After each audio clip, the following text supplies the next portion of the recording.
The reason this feels so hard is not because you are bad with money. It's because your brain still thinks you are in danger. Even when you earn enough to survive, your mind stays in survival mode. It acts like something bad is always about to happen. Rent, bills, family needs, job stress, none of these feel urgent on their own. But together, they keep your body tense all the time.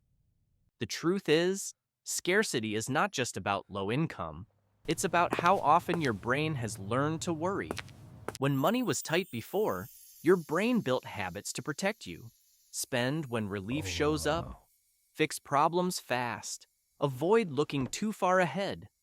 Those habits once helped you feel safe. Now, they quietly block progress. Here's the part most people miss. When your mind is stuck in scarcity, thinking costs energy. Planning feels heavy. Saving feels like loss, not safety. Even small choices feel tiring. So instead of moving forward, you choose what feels lighter right now.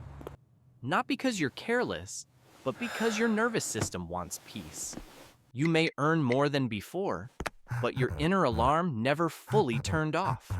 That alarm steals focus. It makes progress feel slow and fragile. And when progress feels fragile, you protect comfort instead of building stability. This is why logic alone never fixes the problem. Your stress is not about numbers. It's about feeling unsafe for too long. This number matters because of how it makes you feel, not because of what it can buy. $5,000 is not wealth. It doesn't change your life. It doesn't impress anyone. But emotionally, it does something important. It's the first time money starts to feel quiet instead of loud. Below this number, your mind stays alert. Every bill feels close. Every expense feels personal. Even when things are okay, they don't feel stable. You may not panic, but you also never relax. Your brain keeps checking, adjusting, fixing. It's tiring. And when you're tired, you reach for comfort without noticing. Here's the truth. Most people don't fail to reach this number because they can't save. They fail because the moment relief shows up, they spend it. Not on something big, on something small that feels deserved, a break, a treat, a fix that makes today easier. It never feels like a mistake because it reduces stress right away. But each time you do that, the number resets. And with it, your sense of safety resets too. You stay in the same emotional zone where money helps you survive, but never protects you. So you keep working, earning, and handling things, yet nothing feels secure. Crossing this barrier is not about discipline or sacrifice. It's about letting safety exist without using it up. Until that happens, 5,000 stays invisible. Not because it's hard to reach, but because comfort keeps pulling you back just before you get there. When you finally hold that amount without touching it, something quiet changes in how you see yourself. Not in a proud way, not in a dramatic way, just steady. For the first time, you stop thinking of money as something that always slips through your hands. You realize you can keep it there, and that matters more than the number itself. Before this, you may have told yourself a story, that you're just not built for saving, that you always mess it up, that discipline is something other people have. The truth is, that story came from years of never feeling safe enough to prove otherwise. You weren't careless. You were reacting. Here's the shift. When you cross that line and don't undo it, you prove something simple. You can delay comfort. You can sit with mild stress without fixing it right away. You can choose stability over relief. That's control. Not control over money, but over yourself.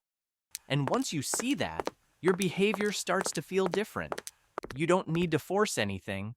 You trust your decisions more. You pause before spending, not out of fear, but because you know you have something to protect. You stop seeing yourself as bad with money.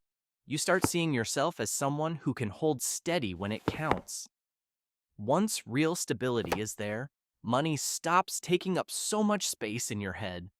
Before, it was always talking, reminding you, pushing you to check, adjust, or fix something. Even on good days, it stayed loud in the background. After stability, that noise drops. Not to silence, but to something manageable. You notice this first in how you spend. You don't rush. Purchases become slower, calmer, not because you're strict, but because urgency is gone. When urgency fades, impulse loses power. Stress changes too. Problems don't hit the same way. A bill or small setback still matters, but it doesn't hijack your mood. Your body doesn't tense up like before. You stop scanning for the next issue. That mental space comes back to you. And here's the part people rarely talk about. Your focus sharpens. You can think past the end of the month. You can hold one idea in your head without being interrupted by worry. Money shifts roles. It stops being something you manage all day and becomes something that supports you quietly in the background. Nothing magical happens. You don't feel rich. You feel clear. And that clarity changes how you move through your day, how you decide, and how much energy you have left for things that actually matter. When you feel safe, your behavior changes without you trying to change it. You don't wake up braver. You don't rehearse confidence. It just shows up in small ways. You speak a little slower. You explain yourself less. You stop rushing to please because you're not afraid of what happens if someone says no. At work, this shows up clearly. You don't accept every task with a tight smile. You ask questions. You push back when something feels off, not aggressively, calmly, because you know you're not one mistake away from trouble. That knowledge sits behind every sentence you say. Negotiation feels different too. Before, it felt risky, like asking could cost you stability. Now, it feels like a conversation. You're not demanding more. You're stating what makes sense. And if the answer is no, it doesn't crush you. You still have room to breathe. This sense of room spreads into the rest of your life. You don't stay stuck just to feel safe. You don't tolerate stress just because it's familiar. Options exist, and your body knows it. That's the real shift. Safety doesn't make you bold. It makes you steady. And steadiness changes how others respond to you. The most common mistake happens right after relief shows up. You feel lighter, the pressure drops, and your brain quietly decides the danger is over. That feeling is real, but it's also misleading. Relief is not the same as safety, even though it feels close enough. Here's the thing. Once stress fades, your guard lowers. You start loosening small rules. Nothing dramatic, just little choices that feel earned. You spend a bit more freely. You stop paying attention as closely. You tell yourself you've already proven you can handle money, so it's okay to relax. But this is where people slip back. Not because they blow it all at once, but because they leak it slowly. Comfort returns, and with it, old habits. The number starts shrinking, and so does the sense of control that came with it. The truth is, safety needs time to settle. When you treat that number like a finish line, your body goes back to seeking ease instead of stability. The pressure disappears too fast, and without pressure, discipline fades. This mistake doesn't feel like failure. It feels reasonable, and that's exactly why it keeps repeating. What needs to change is not your effort, it's how you relate to that number. If you treat it like a goal, your mind wants a reward once you reach it. That's natural. Goals are meant to be finished. Floors are meant to be stood on. This number only works when it stops feeling optional. Here's the thing. You don't protect it by watching every move or tightening your life. You protect it by changing what comfort means to you. Comfort is no longer spending to feel calm. Comfort becomes knowing that nothing small can knock you over. That shift is emotional, not logical. When comfort comes from safety, spending loses its job. You don't need it to fix stress. You don't need it to mark progress. You let the money sit because it represents space, not success. This can feel strange at first. Your brain may look for relief in old places, but over time, holding that floor starts to feel normal. Not exciting, not restrictive, just solid. And when something feels solid, you stop testing it. You stop touching it.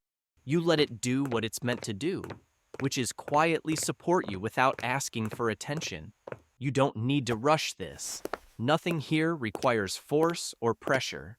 The habit that keeps you stuck didn't form overnight, and it doesn't disappear all at once either. It fades when you stop feeding it with urgency.